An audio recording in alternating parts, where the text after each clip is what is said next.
আসসালামু আলাইকুম রহমতুল্লাহি বারাকাতু। সম্মানিত দিনী ভাইরা, দেশে এবং দেশের বাহির থেকে যারা দেখতেছেন সকলকে শুভেচ্ছা এবং অভিনন্দন। আজকে আমরা যে বিষয়টি আলোচনা করব, এই বিষয়টি আমাদের সমাজের জন্যই খুবই প্রয়োজনীয়। আমি মনে করছি বিধায় আজকে আমরা এই বিষয়টি আলোচনা করার জন্য আপনাদের সামনে উপস্থিত হয়েছি। চলতেছে, খুব দুঃখজনক হলেও সত্য, আমাদের বাংলাদেশের কিছু মানুষ হুজুর সাল্লাল্লাহু আলাইহি ওয়াসাল্লাম মানব কুল সর্বশ্রেষ্ঠ মানব, তাকে নিয়ে এমন কিছু উচ্ছৃঙ্খল আমলে লিপ্ত হয়, কাজে লিপ্ত হয়, যেগুলো কখনো তাদের কাছ থেকে এটা আশা করা যায় না। আমাদের সমাজের কিছু মানুষ বিশ্বনবীর জন্মদিন হিসাব করে মিছিল বের করে। আমি তাদের কাছে প্রশ্ন করব, 1 নাম্বার, বিশ্বনবীর জন্মদিনকে উপলক্ষ করে আপনি মিছিল করতেছেন, ভালো করেন আপনি আপনার মতো। তবে আপনার কাছে একটা প্রশ্ন, আল্লাহ রাসূল যেদিন জন্মগ্রহণ করছেন এবং যেদিন মৃত্যুবরণ করছেন, এই দুইটার মধ্যে ইখতিলাফ রয়েছে। হ্যাঁ, যদি মৃত্যুবার্ষিকীটা কিন্তু আমরা আগে বেশি পালন করা যায়, ওই দিনে যদি জন্ম তারিখ হয়, ওই দিনে যদি মৃত্যু তারিখ হয়, জন্মদিন তো পালন করা এটা ইসলামের পক্ষে কখনো জায়েজ নয়।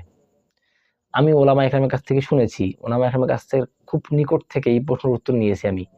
তারা আমাকে বারবার বলছেন যে জন্মদিন পালন করা এটা একটা ইহুদি খ্রিস্টানদের কালচার। যেমন আমরা কিরকম পাকাই ফেলছি এটাকে, হযরতে হোসাইন রাদিয়াল্লাহু তাআলা আনহুর মৃত্যু 10 মুহররম হওয়ার কারণে, আশুরার দিন হওয়ার কারণে, 10 মুহররম হওয়ার কারণে কিন্তু 10 মুহররমের মূল্যবোধ বাড়ে যায় নাই, বরঞ্চ হোসাইন রাদিয়াল্লাহু তাআলা আনহুর মৃত্যু মুহররমের 10 তারিখে হওয়ার কারণে তার শাহাদাতের মর্যাদা বেড়ে গেছে। কিন্তু আমরা পাকাই ফেলছি উল্টাটা। কেন? অন্যান্য যে বিষয়গুলো রয়েছে, ইসলামের পূর্ববর্তী যে ইতিহাসগুলো রয়েছে, 10 মুহররমের যে ইতিহাসগুলো বা 10 মুহররমের যে কার্যক্রমগুলা, এগুলো সম্পর্কে আমাদের কোনো ধারণা নেই। আমরা এটাই ধারণা রাখি যে হোসেন রাদিয়াল্লাহু তাআলা আনহু এই দিনে শহীদ হয়েছেন, এই দিনে শাহাদাত বরণ করছেন, এটাই, এবং এটা নিয়ে তাজিয়া, মিছিল, আগ্রাম বাগ্রাম, ঘোড়ার ডিম, এগুলো নিয়ে আমরা ব্যস্ত। কিন্তু আমরা এটাকে পাকাই ফেলছি এবং আমরা এটার উল্টা পথে চলতেছি। তো ঠিক রবিউল আউয়াল মাস আসলেও আমরা এটাকে উল্টা পাশে চলি। তবে আলহামদুলিল্লাহ আমাদের সমাজের কতিপয় ওলামা একরাম যারা এই সমস্ত ভুলে ছিলেন, আলহামদুলিল্লাহ তারা ভুল থেকে ফিরে আসতেছেন। আল্লাহ তাআলা তাদেরকে সহি বুঝ দান করুক, আল্লাহুম্মা আমিন। আমাদের কওমি ওলামা একরামরা বারবার এই কথাই বলতেছেন যে আমাদের সমাজের কিছু প্রচলিত দরুদ শরীফ রয়েছে, এই দরুদ শরীফগুলো আমরা অনেক সময় এলোমেলো করে ফেলি। সবথেকে উত্তম, আমি আপনাদেরকে একটা প্রশ্ন করি কথা বলার আগে, সে কথাটি হচ্ছে যে হুজুর সাল্লাল্লাহু আলাইহি ওয়াসাল্লাম নামাজ পড়ছেন তো? পড়ছেন। নামাজের মধ্যে দরুদ শরীফ পাঠ করছেন তো? অবশ্যই করছেন। কোন দরুদ পাঠ করছেন নামাজের মধ্যে? সবাই আমরা এই দরুদটাই পাঠ করি নামাজের মধ্যে। তাহলে এর থেকে উত্তম দরুদ আর কত সুন্দর দরুদ কি হইতে পারে? হ্যাঁ, অন্যান্য দরুদ শরীফগুলো আছে। আমাদের সমাজের বক্তারা, কিছু বক্তা আছে যে একটা হুইল দেয়, একটা ধাক্কা দেয়।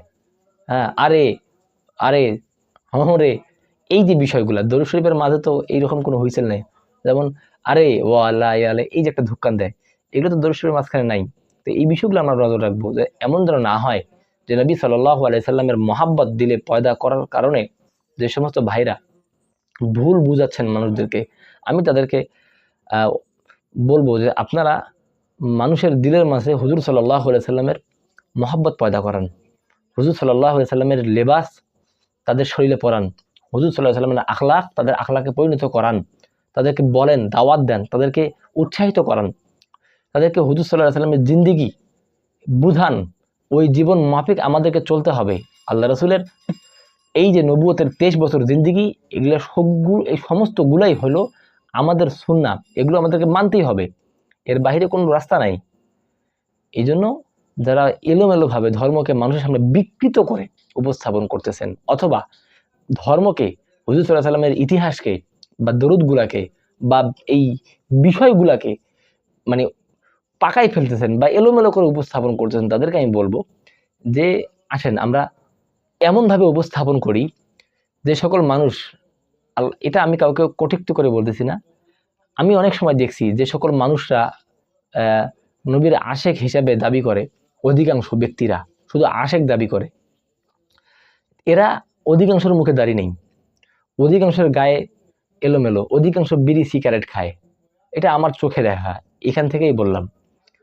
যদি আমি আপনাদেরকে বাস্তব একটা প্রমাণ দেই, আমি থাক ওটা না বলি, ওটা বললে অনেক সময় অনেকে মন খারাপ করবেন। তবে এতটুকুই বলবো যে প্রমাণটা থাক, তবে এতটুকুই বলবো যে আপনারা হুজুর সাল্লাল্লাহু আলাইহি সাল্লামের দরুদকে বিকৃত করবেন না।